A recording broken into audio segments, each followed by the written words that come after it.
ونستعينه ونستغفره ونعوذ بالله من شرور أنفسنا وسيئات أعمالنا من يهده الله فلا مضل له ومن يضلل فلا هادي له وأشهد أن لا إله إلا الله وحده لا شريك له وأشهد أن محمدا عبده ورسوله يا أيها الذين آمنوا اتقوا الله حق تقاته ولا تموتن إلا وأنتم مسلمون يا أيها الناس اتقوا ربكم الذي خلقكم من نفس واحدة وخلق منها زوجها وبث منهما رجالا كثيرا ونساء واتقوا الله الذي تساءلون به والأرحام إن الله كان عليكم رقيبا يا أيها الذين آمنوا اتقوا الله وقولوا قولا سديدا يصلح لكم أعمالكم ويغفر لكم ذنوبكم ومن يطع الله ورسوله فقد فاز فوزا عظيما أما بعد فإن أصدق الحديث كتاب الله وخير الهدي هدي محمد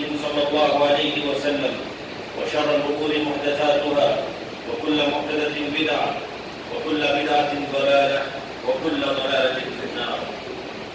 محترم علماء کرام اور پردہ نشین خواتین، سب سے پہلے میں اللہ تعالیٰ کا شکر گزار ہوں کہ اس نے مجھے یہاں آپ کے سامنے کچھ باتیں دین کی کرنے کی سعادت نصیب کی ہے. پھر اس کے بعد میں شہر کے علماء اہل حدیث جنہوں نے اس پروگرام کو ارینج کیا ہے ان کا بھی میں تہہ دل سے شکر کرتا ہوں کہ انہوں نے مجھے اس قابل سمجھا کہ میں آپ لوگوں کے سامنے کھڑے ہو کر کچھ باتیں بھی کر سکوں. اور جو لوگ بھی اس 12 دن کے اس کورس کو آگے بڑھانے اور مکمل کرنے کی جستجو میں لگے ہوئے ہیں، اللہ تعالیٰ ان کو اس دنیا اور آخرت میں بہترین بندہ نصیب کرے. آمین. اور اس کے بعد میں آپ تمام حاضرات کا بھی شکر گزار ہوں کہ آپ نے اپنے قیمتی اوقات صرف کر کے یہاں حاضر ہوئی ہیں. اور یہاں آپ کا حاضر ہونا جنت کے حصول کا ایک ذریعہ ہے. نبی کریم صلی اللہ علیہ وسلم نے فرمایا من سلک طریقا یلتمس فیہ علما سہل اللہ بہ طریقا الی الجنہ، کہ جو آدمی علم کے حصول کے لیے راستے پر چلے تو اللہ تعالیٰ اس کے لیے جنت کا راستہ آسان کر دیتا ہے. اور علم کا حصول یہی ایک مسلمان کے لیے نجات کا سب سے اہم ذریعہ ہے. اور معاشرے میں جو بگاڑ، جو خرافات اور جو بدعات پھیلتی ہیں وہ صرف اسی وجہ سے کہ لوگوں کے پاس علم نہیں ہے. تو علم کا حصول ان جہالتوں کو، خرافات کو اور بدعات کو دور کر دیتا ہے. لہذا شریعت اسلامیہ بالکل واضح چیز ہے، بس ضرورت اس بات کی ہے کہ ہم آگے بڑھ کر اس چیز کو، اس علم کو حاصل کریں اور اپنی زندگی میں اس کو نافذ کرنے کی کوشش کریں. محترم حاضرین، آج جس ٹاپک پہ مجھے گفتگو کرنا ہے وہ ہے علم میراث اور اس کی بنیادیں اور اس کا طریقہ کار، اور اس سلسلے میں معاشرے میں جو بعض غلطیاں پھیلی ہوئی ہیں ان کی طرف نشاندہی کرنا ہے. آپ کو معلوم ہوگا کہ ہر گھر کا یہ مسئلہ ہے، کیونکہ موت اور ڈیتھ ہر گھر سے تعلق رکھتا ہے. آئے دن نئی نو مولود بچے بھی پیدا ہوتے رہتے ہیں اور کسی نہ کسی گھر کسی کا انتقال بھی ہوتا رہتا ہے. تو لہذا کسی شخص کے دنیا سے چلے جانے کے بعد اس کا چھوڑا ہوا جو مال ہے، اس کی جو پراپرٹیز ہیں، اس کے جو ایسٹس ہیں، اس کو کس طور پر ڈیوائڈ کیا جائے، کس طور پر اس کے وارثین میں بانٹا جائے، اس سلسلے میں چند باتیں میں آپ کے سامنے ذکر کروں. محترم حاضرین، حقیقت میں یہ علم دو اہم مباحث پر مشتمل ہے، دو اہم موضوعات پر مشتمل ہے. سب سے پہلا موضوع ہے فقہ میراث. فقہ میراث کا مطلب کہ اس مال میں کون وارث ہوتے ہیں، کب وارث ہوتے ہیں اور ہر وارث کا حصہ کتنا ہے، اور اس کو کیسے تقسیم کیا جائے اور کون سا وارث کس وارث کی وجہ سے محروم ہوتا ہے، یہ ساری تفصیلات فقہ میراث سے متعلق۔ اور دوسرا اہم موضوع ہے تطبیق میراث۔ تطبیق میراث کا مطلب پریکٹیکل ان مسائل کو حل کر کے لوگوں کو ان کا مال دیا جائے، اور یہ خاص طور پر میتھمیٹکس سے جن کو دلچسپی ہے، ڈویژن اور یہ سب چیزیں جو جانتے ہیں، ان کے لیے سیدھے بہت آسان ہے کہ کس طور پر کسی کی پراپرٹی ڈیوائڈ کی جائے۔ تو یہ تھے فقہ میراث۔ فقہ میراث میں بہت سی باتیں ہم انشاءاللہ پڑھیں گے، اور آپ کو جو یہ فولڈر دیا گیا ہے اس میں سب فقہ میراث سے متعلق باتیں ہیں۔ کیونکہ تطبیق میراث وہ ایک اہم موضوع، لیکن اس کے لیے وقت درکار ہے، اس کے لیے کئی کلاسوں کی ضرورت پڑتی ہے، تو اس لیے چند باتیں میں آپ کے سامنے اس تعلق سے ذکر کروں گا، لیکن زیادہ تر باتیں فقہ میراث سے متعلق ہوں۔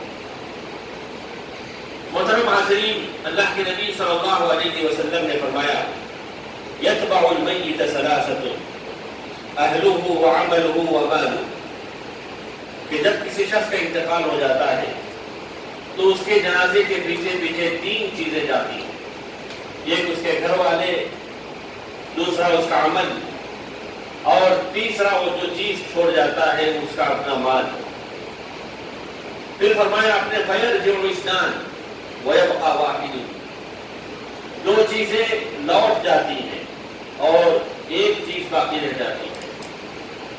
کون سی دو چیزیں لوٹ جاتی ہیں اور کون سی چیز باقی رہ جاتی ہے، کون بتائیں گے؟ گھر والے اور مال۔ جی ہاں، مال اور رشتے دار یہ لوٹ جاتی ہے، اور کون سی چیز باقی رہ جاتی ہے؟ مال۔ وَيَرْجِعُ أَهْلُهُ وَمَالُهُ، کہ گھر والے اور مال یہ واپس ہو جاتے ہیں، وَيَبْقَى عَمَلُهُ، اور عمل باقی رہ جاتا ہے، اور عمل جو اس نے زندگی میں کیا وہ اس کے ساتھ چلا جاتا ہے۔ لیکن دو چیزیں جو واپس ہو جاتی ہیں، ایک تو اس کا مال ہے اور دوسرے اس کے رشتے دار ہیں۔ یہی دو چیزیں آپس میں کیسے بھاگی جائے، اسی کو ہم فقہ میراث کہتے ہیں۔ دیکھیے سب سے پہلے اس کو پیج نمبر 1 نکالیے۔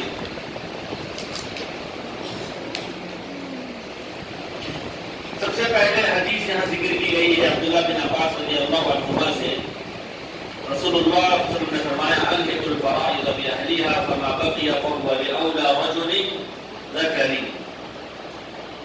کہ وراثت کے مقررہ حصے ان کے حقداروں کو دے دو، پھر جو بچ جائے وہ میت کے سب سے زیادہ قریبی فرد کے لیے ہے۔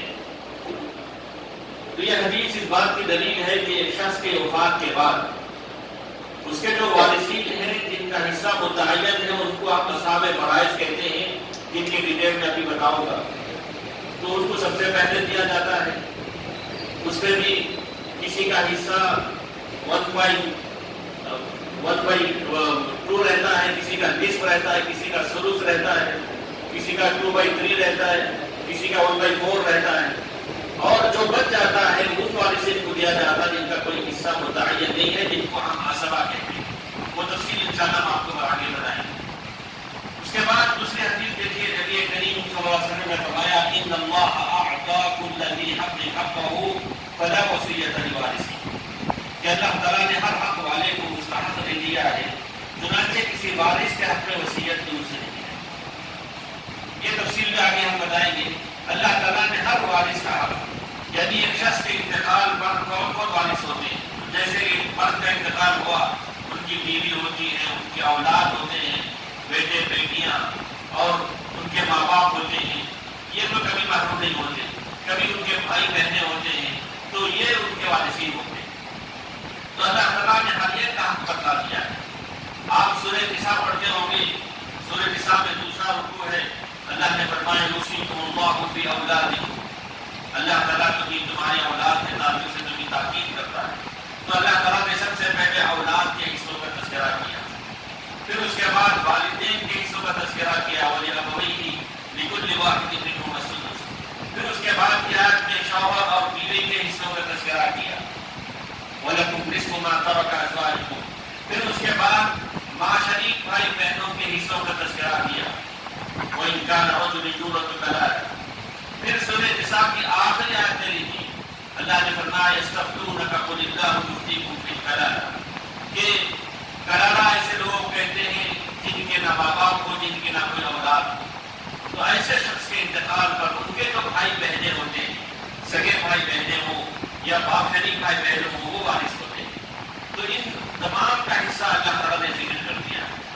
پھر فرمایا فلا وصیۃ لوارث، چنانچہ زندگی میں اگر کسی کو وصیت کرنا ہو، وصیت وارث کے حق میں نہیں کی جا سکتی، کیونکہ ان کا حصہ تو اللہ نے بتا دیا۔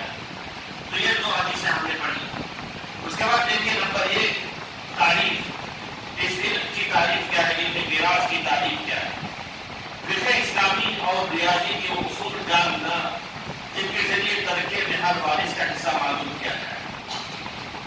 یہاں دو چیزیں بیان کی گئی، یہ فقہ اسلامی یعنی فقہ کے اعتبار سے کون وارث ہوتے ہیں، کون معلوم ہوتے ہیں، کب وارث ہوتے ہیں، یہ ساری تفصیلات جاننا، اور ریاضی کے معنی میتھمیٹکس، حساب۔ تو ایک فقہ جاننا اور ایک میتھمیٹکس کے وہ اصول اور ضابطے جاننا جن کے ذریعے ترکے میں ہر وارث کا حصہ کتنا بنتا ہے وہ معلوم کیا ہے۔ اور اسی کو عربی کتابوں میں ہے علم یعرف بہ من یرث ومن لا یرث ومقدار ما لکل وارث، کہ یہ علم کہ جس کے ذریعے کون وارث ہوتا ہے، کون معلوم ہوتا ہے، اور ہر وارث کی وراثت کی مقدار کیا ہے، اس علم کے جاننے کو علم میراث کہتے ہیں، ان چیزوں کو علم میراث کہتے ہیں۔ تو یہ سب سے پہلی چیز۔ اس کے بعد دوسرا ہے موضوع، اس علم کا موضوع اور سبجیکٹ کیا ہے۔ ہر علم کا ایک موضوع ہوتا ہے، تو اس علم کا موضوع یعنی کن موضوعات پر گفتگو ہوتی ہے۔ تو کیا ترکہ، وارثین اور ان کے حصے، یعنی ایک آدمی جو مال چھوڑ جاتا ہے ترکہ کہتے ہیں۔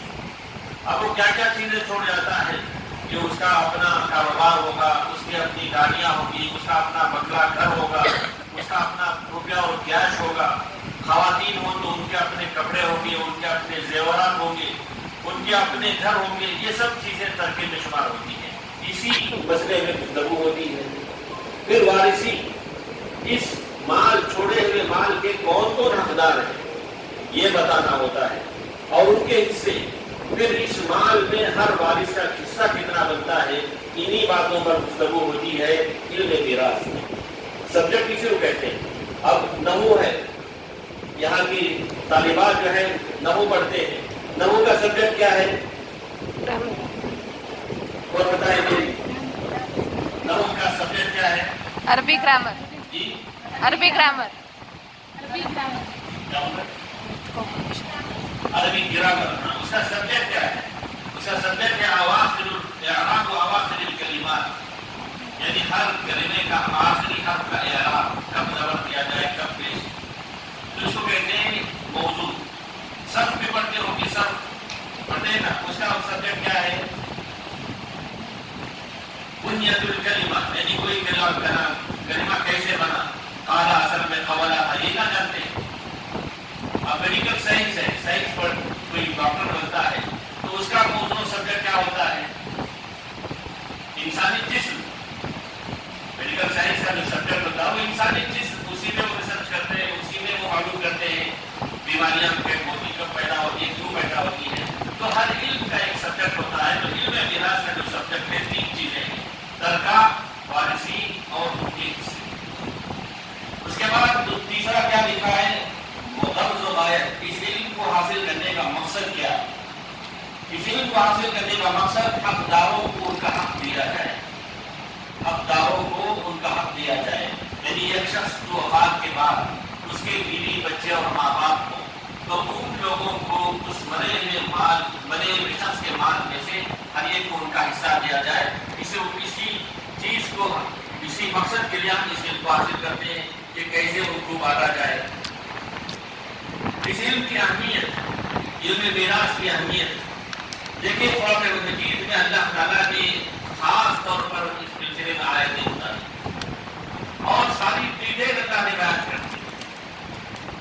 تو اس علم کی اہمیت کا اندازہ اس بات سے ہوتا ہے کہ اللہ تعالیٰ نے اس علم کی تفصیلات بیان کرنے کے لیے اللہ نے اپنے نبی کو حکم دیا، نہ اپنے کسی فرشتے کو حکم دیا، بلکہ ساری تفصیلات خود اللہ نے بیان کر دی۔ اب دیکھیے نا، قرآن میں نماز پڑھنے کا حکم ہے، نماز کا طریقہ موجود ہے؟ نہیں ہے۔ زکوٰۃ دینے کا حکم ہے، لیکن زکوٰۃ کی ساری تفصیلات ہیں؟ نہیں ہے۔ لیکن علم میراث ایک ایسا موضوع ہے کہ ساری تفصیلات اللہ نے بیان کر دی اور ہر وارث کا حصہ متعین کر دیا۔ تو اس چیز سے اس علم کی اہمیت کا اندازہ ہوتا ہے۔ اسی طرح ان آیتوں میں جہاں اللہ تعالیٰ نے وارثین کے حصے بیان کیا ہے، وہاں اللہ نے فرمایا فریضۃ من اللہ، کہ یہ سب چیزیں اللہ تعالیٰ کی طرف سے عائد کردہ فریضہ ہے کہ اگر شوہر کا انتقال ہو جائے اور شوہر کی اولاد بھی ہو تو اس کی بیوی کو شوہر کے مال میں سے 1/8 ملتا ہے۔ یہ اللہ نے حصہ بیان کر دیا، اس میں کسی کو کم یا زیادہ کرنے کا اختیار نہیں ہے۔ اسی طرح ایک شخص کا انتقال ہو جائے، بیٹے اور بیٹیاں سب ہوں، تو بیٹوں کو اللہ نے ڈبل حصہ دیا اور بیٹیوں کو سنگل حصہ دیا ہے، اور فرمایا للذکر مثل حظ الانثیین۔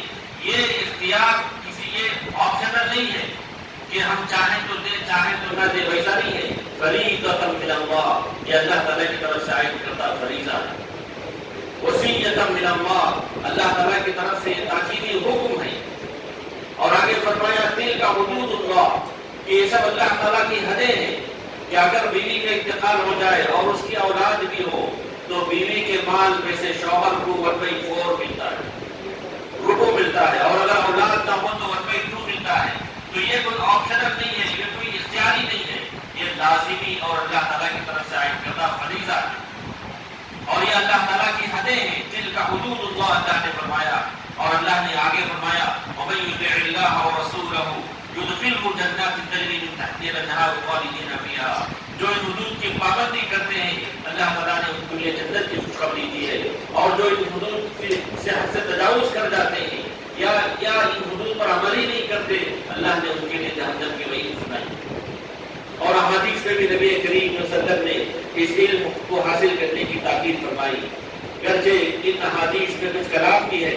اللہ کے نبی نے فرمایا تعلموا الفرائض وعلموها فإنها نصف العلم، کہ علم فرائض کو سیکھو اور سکھاؤ، کیونکہ وہ آدھا علم ہے، اور آدھا علم کی وجوہات بیان کرتے ہوئے علماء نے یہ لکھا ہے کہ انسان کی زندگی ہوتی ہے ایک موت ہوتی ہے، ایک جینا اور ایک مرنا، تو چونکہ یہ تمام چیزیں مرنے کے بعد سے متعلق ہے اس لیے اس کو آدھا علم کہا گیا۔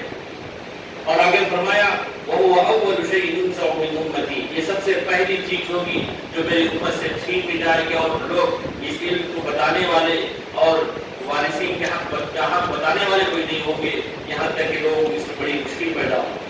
تو اس علم کو حاصل کرنے پر ابھارا گیا ہے، اور صحابہ کرام میں بھی بہت سے صحابہ کرام تھے جو اس علم میں مہارت رکھتے تھے، جیسے زید بن ثابت رضی اللہ عنہ، یہ دوسرے صحابہ کرام تھے جو اس علم میں مہارت رکھا کرتے تھے۔ اور حدیث کی کوئی بھی کتاب آپ لے لیں، فقہ کی کوئی بھی کتاب لے لیں، اس میں یہ علم اور یہ باب ضرور ہوتا ہے، جس کو کتاب الفرائض کہتے ہیں یا علم المیراث کہتے ہیں۔ حدیث کی کوئی بھی کتاب لے لیں، صحیح بخاری، صحیح مسلم، سنن ابن ماجہ، سنن ابی داؤد، ہر حدیث کی کتاب میں اس فن کے تعلق سے گفتگو ہوتی ہے، اور ہر کوئی فقہ کی کتاب لے لیجیے، اس کتاب میں اس فن کے تعلق سے گفتگو ضرور ہوتی ہے۔ تو اس سے اندازہ ہوتا ہے کہ اس علم کی کتنی اہمیت۔ اور جہاں تک علماء نے اس موضوع پر اس ٹاپک پہ کتابیں بھی لکھی ہیں، شروع ہی سے آپ میرے کئی علماء اکرام نے اس علم پر اس موضوع پر کتابیں لکھی ہیں، یہاں تک کہ اس علم کو لوگوں نے منظوم شکل بھی دے دی، یعنی نظم کی شکل بھی دے دی ہے، عربی میں انہوں نے نظم کی شکل بنا دی ہے اس علم۔ تو گویا علماء نے بھی اس علم پر، اس فن پر بڑی محنتیں کی، کئی لوگوں نے اس میں کتابیں لکھی، عربی میں کتابیں موجود ہیں، اردو میں کتابیں موجود ہیں، اور انگریزی میں کتابیں موجود ہیں، لیکن یہ سب سے افسوس کی بات یہ ہے کہ ہم لوگ اس کتابوں کو پڑھتے نہیں ہیں، اس فن کو جاننے کی کوشش نہیں کرتے ہیں، لہذا ہمارے یہاں یہ غلطیاں پیدا ہوتی ہیں۔ اس کے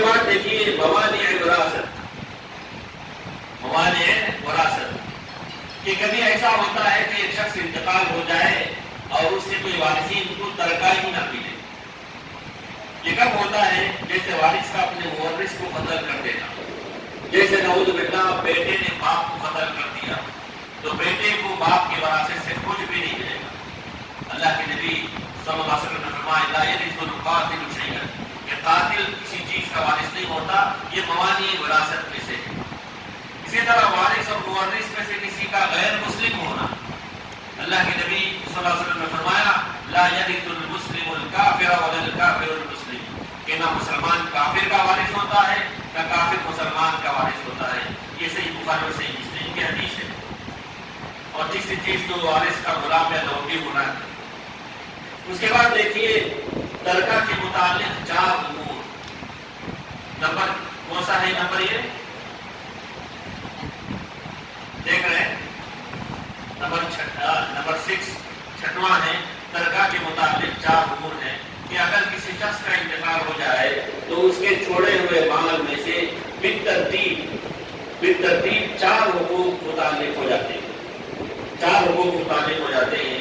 سب سے پہلا حق یہ کہ اس کے مال میں سے مرنے والے کے لیے کفن کے کپڑے دفنانے کا خرچ نکالا جاتا ہے. تو سب سے پہلا حق اسی کے مال سے لیا جاتا ہے.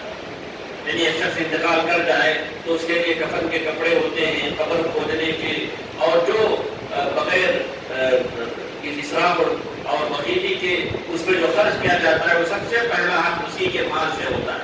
ہاں اگر کوئی دوسرا انتظام کر دے تو الگ بات ہے، لیکن پہلا حق اس کے مال سے لیا جاتا ہے. اس کے بعد دوسرا حق پھر باقی مال سے میت کے ذمہ اگر قرض ہو تو اسے ادا کیا جائے. قرض ہو تو مطلب قرض کس کو بولتے ہیں؟ لوگ زندگی میں قرض لیتے ہیں کہ آج لے کر کل دیے پرسوں دیے، لیکن اگر کوئی آدمی قرض ادا کیے بغیر وفات پا جائے تو اس کے مال میں سے وہ قرض نکال کر دیا جائے. اور یہ کوئی نازک اور معمولی بات نہیں ہے. اللہ کے نبی صلی اللہ علیہ وسلم کے پاس ایک جنازہ لایا ہے. آپ وسلم جنازے کی نماز پڑھانے کے لیے آگے بڑھے.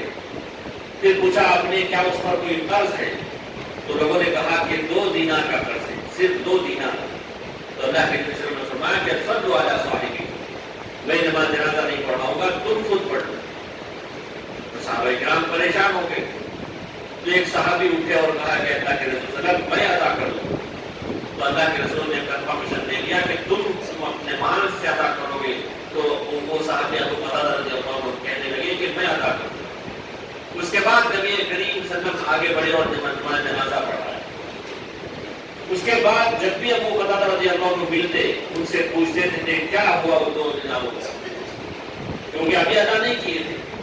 اس کے بعد جب انہوں نے کہا کہ اللہ کے رسول صلی اللہ علیہ وسلم میں نے ادا کر دیا ہے، تو آپ نے فرمایا الآن برد علیہ جلدتہ، اب تم نے اس کے چمڑے کو ٹھنڈا کیا.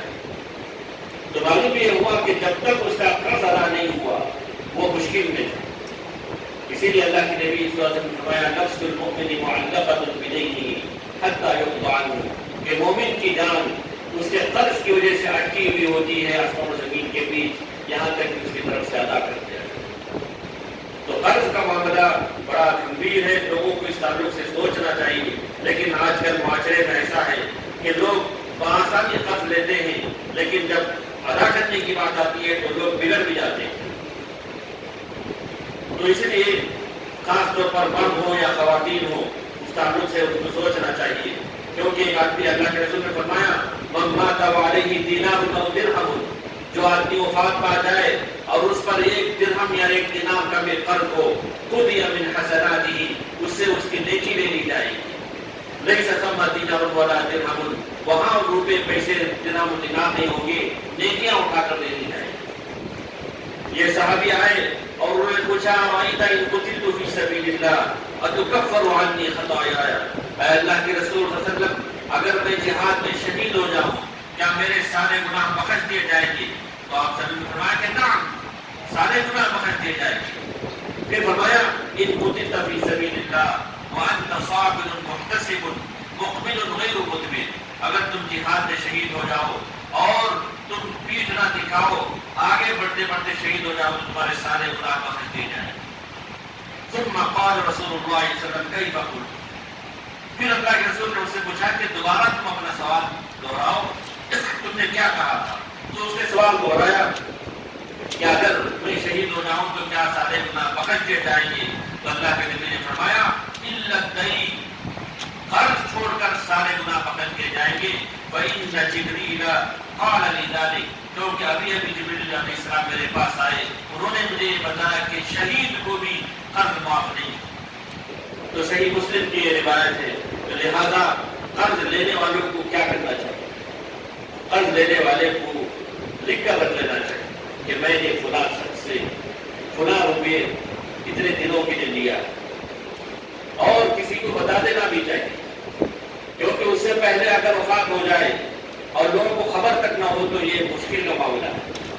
تو اس لیے یہ معاملہ لکھ کر رکھ لینا چاہیے اور کسی کو بتا دینا چاہیے کہ میں نے فلاں سے قرض لیا ہے، اور اگر آپ نے پے کر دیا ہے، ادا کر دیا ہے، تو اس کو ڈیلیٹ کر دیں، اس کو نکال دیں، اور اگر ویسی باقی ہو تو آپ کے بعد آپ کے وارثین اس کو ادا کریں گے۔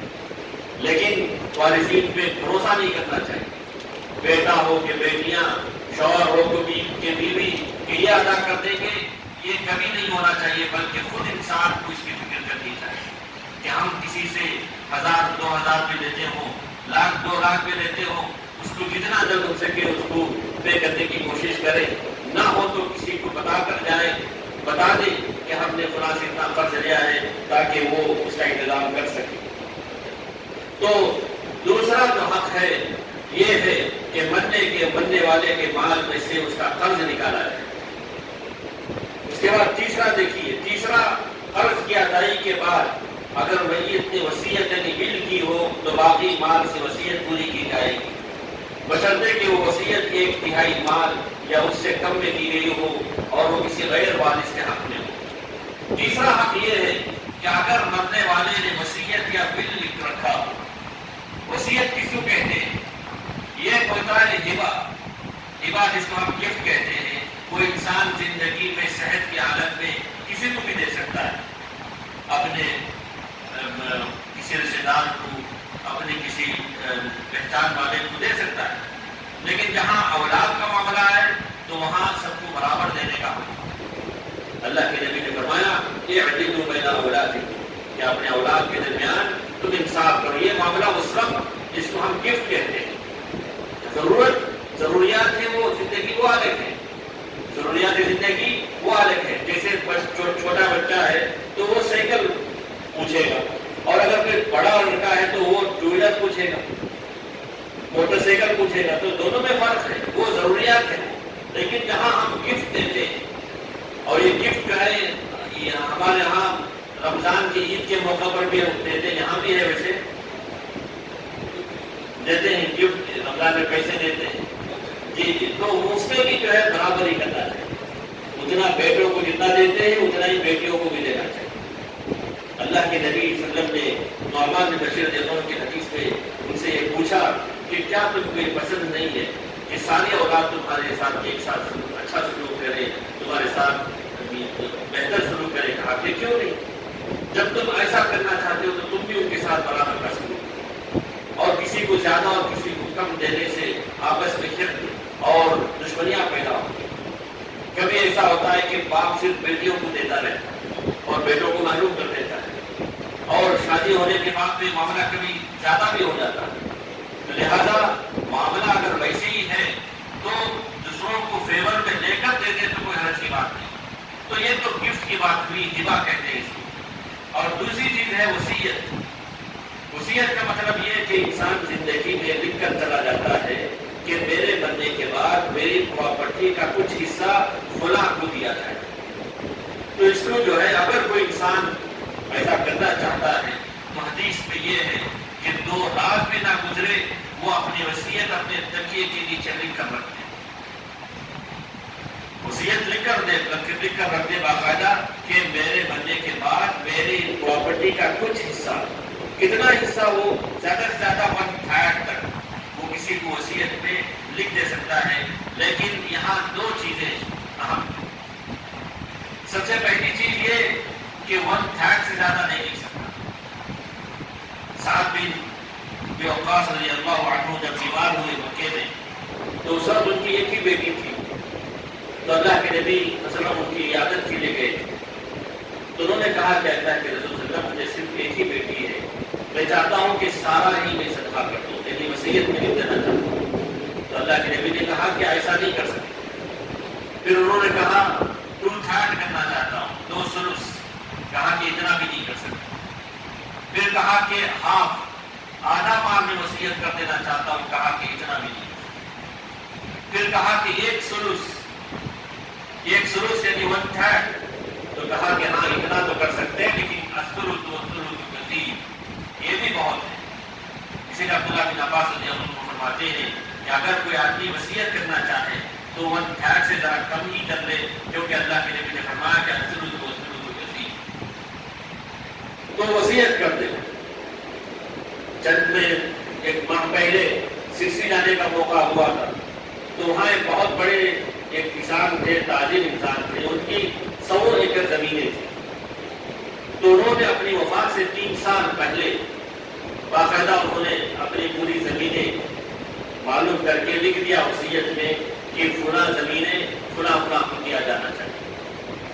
تو یہ انسان کر سکتا ہے، اس کو یہ حق حاصل ہے۔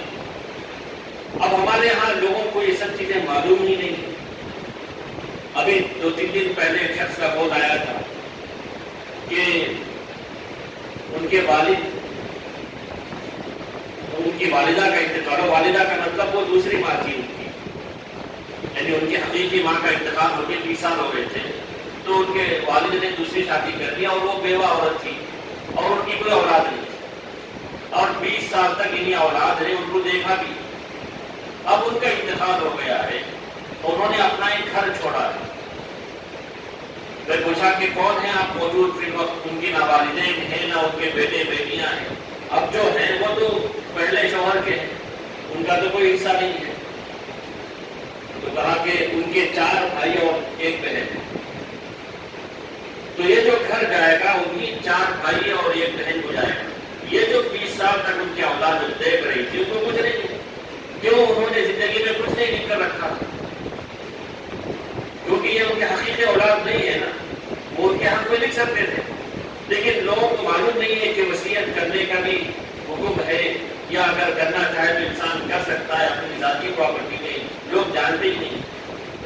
تو اللہ نے اگر کسی کو بہت زیادہ دیا ہو تو ان کو یہ وصیت کر دینی چاہیے، اور وصیت جو حق ہے 1/3 تک ہی کر سکتے ہیں، 33% ہی کر سکتے ہیں۔ اور دوسری بات وصیت کی ایک بات یہ ہے کہ کسی وارث کے حق میں وصیت نہیں کر سکتے۔ وارث کا مطلب کیا ہے؟ اب بیٹا جو وارث ہو رہا ہے اس کو ہم یہ نہیں کہہ سکتے کہ یہ گھر تم لے لو، یا بیٹی کے لیے تم یہ زیورات تم رکھ لو، یا تم میرے مرنے کے بعد تم اٹھا لو، ایسی وصیت نہیں کر سکتے۔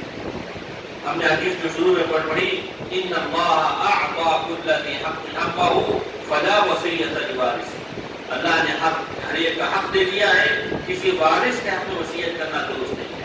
تو لہذا یہ وارثی ہے، یعنی مرنے کے بعد اس کی بیوی وارث ہوتی ہے، اس کی اولاد وارث ہوتی ہے، اس کے ماں باپ وارث ہوتے ہیں، ان لوگوں کے حق میں وصیت نہیں کر سکتے۔ البتہ ان کے بعد کا جو جنریشن ہے، اب جیسے نواسے نواسیاں ہیں، بیٹے بیٹیاں ہیں، یا کبھی ایسا بھی ہوتا ہے کہ باپ کی زندگی میں کسی بیٹے کا انتقال ہو گیا، کسی بیٹی کا انتقال ہو گیا، تو ان کے جو بچے ہیں، نواسے نواسیاں ہوں، پوتے پوتیاں ہوں، وہ چونکہ محروم ہوتے ہیں، تو اگر چچا موجود ہو تو ان کا کوئی حصہ نہیں رہتا۔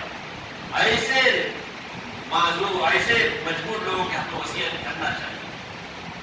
اب جیسے ایک شخص کے 4 بیٹے تھے زندگی، ایک بیٹے کا انتقال باپ کی زندگی میں ہو گیا۔ اب جب باپ کی وفات ہو رہی تھی تو صرف 3 بیٹے تھے، تو باپ کی زندگی میں جو بیٹا وفات پا گیا، اس کے جو بچے بچیاں ہیں یا اس کی جو بہو ہے، اس کا کوئی حصہ نہیں۔ ابھی جو بیٹے 3 بیٹے ہی وارث ہوتے ہیں، تو باپ کو چاہیے کہ ایسے یتیم پوتے پوتیاں کے حق میں، اور وہ جو بہو ہے ان کے حق میں وصیت کریں۔ لوگوں کو یہ چیزیں معلوم نہیں ہوتی ہیں، جھگڑے شروع ہو جاتے ہیں۔ بنگلور میں ایک ایسی بہت بڑا مسئلہ ہوا تھا، ان کے 11 بچے تھے، بیٹی کا انتقال باپ کی زندگی میں ہو گیا، اب باپ نے تو کچھ نہیں لکھا ان نواسیوں کے حق میں. اب یہ معاملہ کورٹ تک بھی چلا گیا. اب وہ جو ان کے نواسیاں ہیں وہ پوچھ رہے ہیں کہ ہمارے جو چچا ہیں ان کو جتنا ملنا ہے ہم کو بھی اتنا ہی ملنا چاہیے. یعنی ان کے ماموں جو ہوتے ہیں وہ اب ان کا تو کوئی حصہ نہیں ہے. میں نے پوچھا کتنا چھوڑ کے گئے تو بتائے 100 کروڑ چھوڑ کر گئے. کتنا؟ 100 کروڑ. ایک لمبی پراپرٹی تھی لیکن کچھ بھی ان کو نہیں معلوم تھا. انہوں نے ان یتیم نواسیوں کے حق میں کچھ بھی نہیں لکھ کے رکھا. اب 100 کروڑ کا 33% کتنا ہو گیا؟ 33 کروڑ ہو گئے. اب ایٹ لیسٹ 5 کروڑ 10 کروڑ تو لکھ سکتے تھے.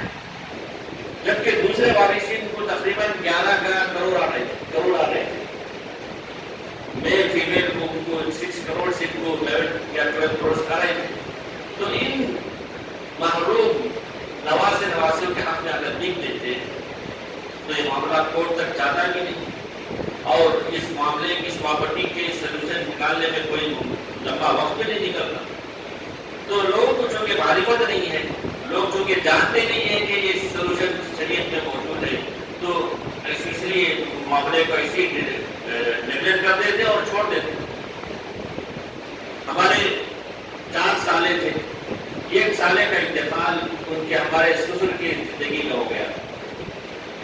اس وقت ان کے 5 بچے تھے. تو ہمارے سسر نے ہم لوگوں سے مشورہ کیا. ان کی ایک زمین تھی, اس زمین کو انہوں نے ان کو دے دیا اور ان کے پاس جو زیورات تھے ان کے ذریعے گھر بنا کے دے دیا. تو بہو بھی خوش ہے اور ان کے پوتے پوتیاں بھی خوش ہیں. تو ایسے انسان کو کوشش کرنی چاہیے.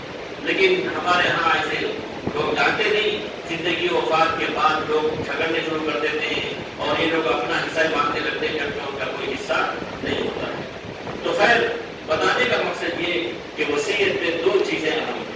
پہلی چیز یہ کہ 1/3 تک وصیت کر سکتے. شریعت نے اتنا موقع اور اتنا پاور دیا ہے. اب جیسے میں نے سسی کی بات کہی تھی, ان کی جو پراپرٹی تھی ٹوٹل پراپرٹی 290 ایکڑ زمینیں تھی. 292 ایکڑ زمینیں تھی. اب اس کو ڈیوائڈ اتنی کیجیے تقریباً 90 ایکڑ آ جاتے ہیں اور وہ 90 ایکڑ آ جاتے ہیں تو اتنا جو ہے وہ وصیت بھی کر سکتے ہیں. تو خیر انہوں نے اتنا تو نہیں کیا, تھوڑا ہی کیا ہے. تو انسان کو یہ اختیار حاصل ہے کہ اگر وہ وصیت کرنا چاہے تو زندگی میں باقاعدہ لکھ کر جائے اور کسی کو گواہ بنا کر جائے اور 1/3 تک وصیت کر کے ان کو محروم نہ کرے. اور دوسری بات یہ ہے کہ جو اپنے بچے ہوتے ہیں, جو وارثین ہوتے ہیں, ان کے حق میں وصیت کرنا درست نہیں ہے. اب کبھی کیا ہوتا ہے کہ ایک بیٹا جو ہے زندگی میں بہت خدمت کرتا ہے یا بیٹی ہوتی ہے بہت زندگی میں خدمت کر دیتی ہے. اب باپ خوش ہو گیا, ماں خوش ہو گئی, چلو بیٹے میرے مرنے کے بعد اس گھر میں تم رہنا. یہ نہیں کہہ سکتے. بیٹے نے جو خدمت کی ہے اس کا عوض وہ اللہ کے پاس پائے گا. آپ کو ہوتے ہیں اس کا عوض دینے کے لیے. ہاں ماں باپ کی خدمت کا فائدہ دنیا میں بھی انسان کو ملتا ہے, آخرت میں ملتا ہے.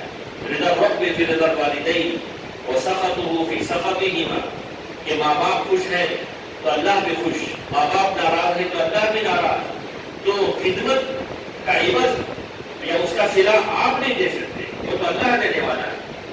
کوئی بیٹی ہے جو بڑی خدمت کرتی ہے, ان کو کہہ دیا ماں نے کہ میرے بچے کے بعد خدا نیکلیس تم اٹھا دو, ایسا نہیں کہہ سکتے کیونکہ یہ وارث ہونے والی عورت ہے, تو بیٹی ہے تو وارث ہوگی, تو لہٰذا ان کے حق میں وصیت کرنا درست نہیں.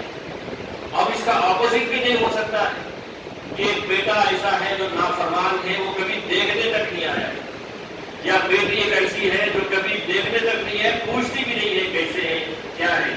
باپ کو یہ حق نہیں ہے, ماں کو یہ حق نہیں ہے کہ اس بیٹے کو یا اس بیٹے کو جو دیکھنے تک نہیں آیا اس کو محروم کر دے وراثت سے. یہ بھی حق نہیں, کیونکہ اللہ نے یہ ساری تفصیلات بیان کر دی ہے.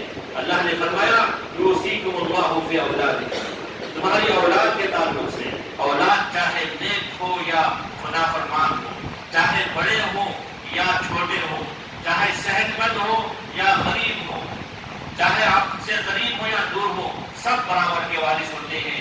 اس میں کسی کو کمی بیشی کرنے کا اختیار نہیں ہے۔ تو یہ تیسرا حق ہے۔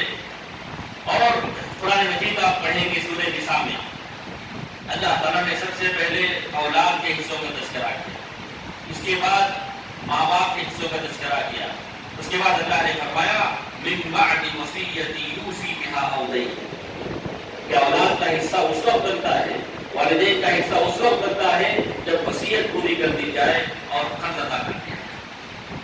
پھر اس کے بعد اللہ نے شوہر اور بیوی کے حصوں کا تذکرہ کیا، ماں شریک بھائی بہنوں کا حصوں کا تذکرہ کیا، وہاں بھی اللہ نے فرمایا من بعد وصیۃ یوصین بہا او دین، من بعد وصیۃ توصون بہا او دین، کہ وصیت پوری کرنے کے بعد قرض کی ادائیگی کے بعد یہ حصے بڑھتے ہیں۔ تو وہ اللہ تعالیٰ نے 4 مرتبہ عنایتوں کو دہرایا، ریپیٹ کیا کہ وارثین کے حصوں کا تذکرہ اس وقت ہوگا جب وصیت پوری کر دی جائے اور قرض ادا کر دیا جائے۔ یہ تیسرا حق ہوا۔ اس کے بعد چوتھا دیکھیے نمبر 4، اب جو ترکہ باقی رہ جائے وہ وارثین میں تقسیم کر دیا جائے۔ یعنی اب فار ایگزامپل ہم کہیں گے کہ اگر کوئی آدمی 2 لاکھ روپے چھوڑ کر گیا، اس میں 10,000 روپے کفن دفن اور تدفین کے خرچ ہو گئے، تو کتنے باقی ہوئے؟ 1.9 ہے نا، 1,90,000 بچ گئے۔ اس کا جو قرض تھا وہ تقریباً 70,000 کا قرض تھا۔ کتنا؟ 70,000 کا۔ تو بیلنس کیجیے 1.2 ہو گیا، 1,20,000 بچ گئے۔ اس نے کسی غریب کو وصیت کی تھی 1/3 کی یا 30,000 روپے کی وصیت کی تھی، تو 1.2 میں 30,000 نکال دیں گے تو 90,000 ہی وارثین کا حصہ ہے۔ اب مرتے ہی لوگ یہ نہ سمجھے کہ سارا 2 لاکھ ہمارا ہی، یہ سمجھنا غلط ہے۔ لوگ کہتے ہیں ویسا، لوگ سمجھتے بھی ہیں۔ اگر کوئی آ جائے وہ قرضہ پوچھنے کے لیے، ارے جن سے تم لے ان سے لے لو مجھے، یہ کون سی بات نہیں ہے۔ اور وصیت لوگ بھول ہی جاتے ہیں۔ اسی لیے اللہ تعالیٰ نے ہم جو ترتیب پڑھے، سب سے پہلے کفن دفن کا خرچ، پھر قرضہ، پھر وصیت، لیکن اللہ نے 4 مرتبہ وصیت کا تذکرہ پہلے کیا ہے۔ کیا حکمت ہے اس میں؟ اس میں حکمت یہ ہے کہ وصیت چونکہ کمزوروں کے حق میں کی جاتی ہے اور لوگوں کو کبھی معلوم تک نہیں ہوتا کہ ان کے حق میں وصیت کی گئی ہے، لوگ کہیں اس وصیت کو نہ بھول جائیں، اللہ نے اس میں سب سے پہلے وصیت کا تذکرہ کیا ہے۔ لیکن عمل کے اعتبار سے سب سے پہلے قرض ادا کریں گے، اس کے بعد بچا تو وصیت پوری کریں گے۔ مفہوم سمجھ رہا ہے؟ اس کے بعد دیکھیے چوتھا حق دیکھیے، اب جو ترکہ باقی رہ جائے وہ وارثین میں تقسیم کر دیا جائے۔ اب جو میں نے ایگزامپل دی 90,000 جو ہے اسی کو بانٹا جائے۔ اس میں بھی کیسے؟ سب سے پہلے اصحاب فرائض کو دیا جائے۔ اصحاب فرائض کون ہوتے ہیں؟ اصحاب فرائض ان وارثین جو کہتے ہیں جن کا حصہ متعین ہے، جن کا حصہ متعین ہے، کبھی 1/2 ہے، 1/4 ہے، 1/8 ہے، یا 2/3 ہے، 1/6 ہے، جن کا حصہ متعین ہے، ابھی ہم آپ کو اس کے بعد میں بتائیں گے۔ اس کے بعد جو بچ گئے وہ عصبہ کو دیا جائے۔ عصبہ کہتے ہیں ان وارثین کو جن کا حصہ متعین نہیں ہے، یعنی بچا ہوا سب کچھ ان کا۔ ان میں سب سے پہلا تو بیٹا آتا ہے۔ بیٹا اگر کسی شخص کا انتقال ہو جائے، صرف بیٹا ہے تو ساری پراپرٹی کا وارث وہ بیٹا ہوگا اگر دوسرے وارثین نہ ہو۔ لیکن بیٹیاں ہوں، ایک بیٹی ہو تو 1/2 ملتا ہے، 2 بیٹیاں ہو، 3 بیٹیاں ہو تو 2/3 ملتا ہے۔ یہ اصحاب فرائض ہوئے۔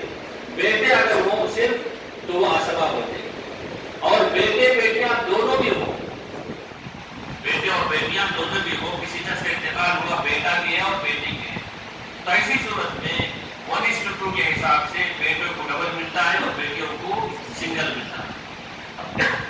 تو یہ بھی عصبہ کی ایک قسم ہے۔ تو عصبہ کہتے ہیں وہ وارثین جن کا حصہ متعین نہیں ہے۔ اس کے بعد اگر وہ نہ ہو تو اصحاب فرائض نسبی کو دوبارہ دیا جائے۔ یعنی کبھی ایسا ہوتا ہے کہ ایک شخص کا انتقال ہوا، بیوی اور 2 ہی بیٹیاں ہیں، بیوی اور 2 ہی بیٹیاں ہیں، کوئی عصبہ نہیں ہے، کوئی جن کا حصہ متعین نہیں ہے، کوئی نہیں ہے، دور دور تک دیکھا جائے تو کوئی آسابہ نہیں ہے. تو ایسی صورت میں بیوی کو چھوڑ کر 2 بیٹیوں کو دوبارہ دیا جاتا ہے. اس کو کہتے ہیں رد. یعنی ایکسٹرا ان کا حصہ جو ہے اس کے ساتھ باقی جو ہے انہیں کو دے دیا جاتا ہے, لیکن شوہر یا بیوی کو نہیں دیا جاتا. اس کو رد کہتے ہیں. تو اصحاب فرض نسبی کو دوبارہ دیا جائے, ان کی عدم موجودگی میں میت کے ذوی الارحام کو دیا جائے. اور اگر کبھی ایسا ہو کسی شخص کا انتقال ہوا, نہ بیٹے نہ بیٹیاں نہ باپ نہ ماں نہ کوئی رشتہ دار نہیں ہے, البتہ کوئی ایک ماموں ہے یا نانا ہے یا نواسے نواسیاں ہیں, تو ان کو دیا جائے. یہ لوگ تو وارثی میں نہیں آتے ہیں, لیکن رشتہ داروں میں آتے ہیں, قریبی رشتہ دار, ان کو دیا جاتا ہے. اور اگر وہ بھی نہ ہو تو اسلامی بیت المال کو دیا جائے. اگر وہ بھی نہ ہو تو بیت المال جو اسلامی بیت المال ہو, جہاں غربا اور مساکین کا حصہ بانٹا جاتا ہے, وہاں وہ دیا جانا چاہیے. اچھا, اس کے بعد دیکھیے نوٹ لکھا ہوا ہے نا, توجہ مطلوب ہے, سب دیکھ رہے ہیں. کسی شخص کی وفات کے وقت اس کا چھوڑا ہوا مکمل ترکہ, چاہے وہ غیر منقولہ یعنی اموول ہو جیسے گھر دکان جائیداد, یا منقولہ یا موول ہو جیسے روپیہ کیش زیورات گھر کے ساز و سامان حقوق یا جو کچھ بھی ہو جو اس کی ملکیت میں ہو, خواہ وہ اس کے قبضے میں ہو یا دوسرے کی ذمہ واجب الادا ہو, وہ سب اس میت کا ترکہ ہے. یعنی انسان جو کچھ چھوڑ جاتا ہے, چاہے موول ہو یا اموول ہو, جیسے یہ گھر گاڑی, گھر ہے, بنگلہ ہے, کھیتیاں ہیں, لینڈ ہے, یہ سب جو ہے غیر مذکورہ ہوتی ہے. یا موول ہو جیسے انسان کے پاس گاڑیاں ہو, اس کا گھر کا فرنیچر ہو, یا اس کا کپڑے ہو, یا اس کے میک اپ کی چیزیں ہو, یا زیورات ہو, یا کیش ہو, جتنی چیزیں جو ویلیبل ہیں, جن کی قیمت بنتی ہے, وہ سب جو ہے ترکے میں شمار. آج کل مہنگے مہنگے کپڑے ہیں, مہنگے مہنگے موبائلس ہوتے ہیں, لیپ ٹاپ ہوتا ہے, جو کچھ بھی ہو, جو جس چیز کی بھی ویلیو ہے, تو وہ سب چیزیں اس مرنے والے کا ترکہ شمار ہوتی ہے. یا حقوق, یا کبھی جو ہے انسان اگر کوئی گورنمنٹ امپلائی ہے, سمجھیے, اس کے مرنے کے بعد اس کا یا اس کی ریٹائرمنٹ کے بعد اس کے کچھ پیسے آتے ہیں, یا اس کے وفات کے بعد کچھ پیسے آتے ہیں, تو وہ سارے بھی اس کے ترکے میں شمار ہوتے ہیں. یعنی وہ جو زندگی میں جس کا وہ سبب بن چکا ہے. لیکن کبھی کبھی یہ بھی ہوتا ہے کہ وہ پینشن آتی ہے سب کی, وہ اگر نہ ہو تو اس کی بیوی کو آتی ہے یا اس کے کسی نامنی کو آتی ہے, تو یہ ترکے میں شمار نہیں ہوتی. ترکے میں کیونکہ وہ گورنمنٹ کا ایک مدد اور امداد ہوتی ہے. صرف وہ چیزیں جو زندگی میں اس کا حق بن چکا تھا, مرنے کے بعد اس کو مل رہا ہے, وہ اس کے ترکے میں شمار ہوتی ہے. اب جیسے کسی سٹی میں کوئی لینڈ کے لیے پورا ڈالنا تھا, لوگوں نے پیسے جمع کر دیے, اب اس کے مرنے کے بعد اس کے پورے میں نام آیا, تو وہ حق اسی کا بنتا ہے. تو ہر وہ چیز جس کا سبب زندگی میں بن چکا تھا, بننے کے بعد وہ چیز مل رہی ہو, تو اس کے ترکے کو شمار ہو. یا دوسرے کے ذمہ واجب الادا ہو, یا کسی کے پاس وہ لوگ رہن رکھتے ہیں نا, کوئی زیورات رکھ کے رہن رکھتی ہو, تو وہ چیزیں بھی اس کے ترکے میں شمار ہوتی ہیں. یا جتنے پیسے دوسروں کے پاس سے ملنے تھے, ساری چیزیں اس کے ترکے میں شمار ہوتی ہیں. اچھا, اس کے بعد دیکھیے نمبر 7 ہے نا فرائض. فرائض یعنی حصے کو کہتے ہیں. فرائض یعنی حصے, ہر وارث کا حصہ, کسی کا 2/3, کسی کا 1/2, کسی کا 1/6, اس کو کہتے ہیں. اب جیسے نصف ہوتا ہے, نصف کہتے ہیں 1/2, اور ربع کہتے ہیں 1/4, سمن کہتے ہیں 1/8, سلوسان کہتے ہیں 2/3, اور سلوس کہتے ہیں 1/3, اور سلوس کہتے ہیں 1/6. آپ قرآن تک پڑھیں گے تو کہیں اللہ نے فرمایا وَلَكُمْ نِصْفُ مَا تَرَكَ أَزْوَاجُكُمْ وَلِأَبَوَيْهِ لِكُلِّ وَاحِدٍ مِّنْهُمَا السُّدُسُ, سدس ہے, یا وَلَهُنَّ الثُّمُنُ مِمَّا تَرَكْنَا, تو وہاں سدس ہے. تو یہ جو ہے حصے ہیں جو یہاں مذکور ہیں. اس کے بعد دیکھیے اصحاب فرائض, جن وارثین کے حصے قرآن و حدیث سے متعین ہیں, وہ مردوں میں 4 اور عورتوں میں 8 ہیں. اب یہ پیج نمبر 2 نکالیے.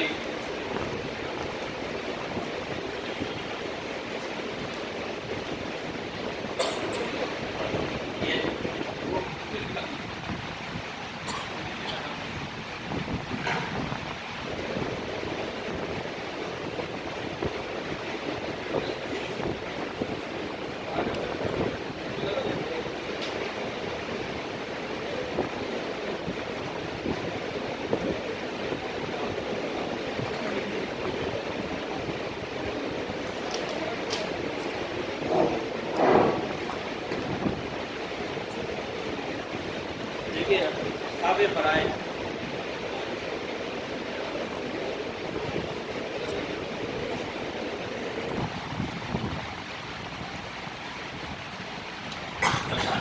یہاں جو حصہ بیان کیا جاتا ہے شوہر کو، شوہر انتقال نہیں ہوا، بیوی کا انتقال ہو گیا. کس کا انتقال ہو گیا؟ بیوی کا انتقال ہو گیا ہے. بیوی کے مال میں سے شوہر کو کتنا ملے گا؟ جی تو اس میں دو حالتیں، ایک ہے نصف 1/2. اگر مرنے والی بیوی کی کوئی اولاد نہیں ہے تو اس کے مال میں سے شوہر کو کتنا ملے گا؟ نصف 1/2 ملے گا. یہ سمجھانے کے لیے میں آپ کو بتا رہا ہوں. اس کے بعد ہے ربع 1/4، یعنی مرنے والی عورت اگر صاحب اولاد ہو تو اس کے مال میں سے شوہر کو کتنا ملے گا؟ 1/4. سن رہے نا؟ تو یہ شریعت نے واضح کر دیا ہے وَلَكُمْ نِصْفُ مَا تَرَكَ أَزْوَاجُكُمْ إِن لَّمْ يَكُن لَّهُنَّ وَلَدٌ فَإِن كَانَ لَهُنَّ وَلَدٌ فَلَكُمُ الرُّبُعُ مِمَّا تَرَكْنَ مِن بَعْدِ وَصِيَّةٍ يُوصِينَ بِهَا أَوْ دَيْنٍ. واضح؟ تو کوئی عورت جو صاحب اولاد ہے اس کی وفات کے بعد اس کے مال میں سے اس کے شوہر کو 1/4 ملتا ہے، اور اگر اس کی اولاد نہ ہو تو 1/2 ملتا ہے.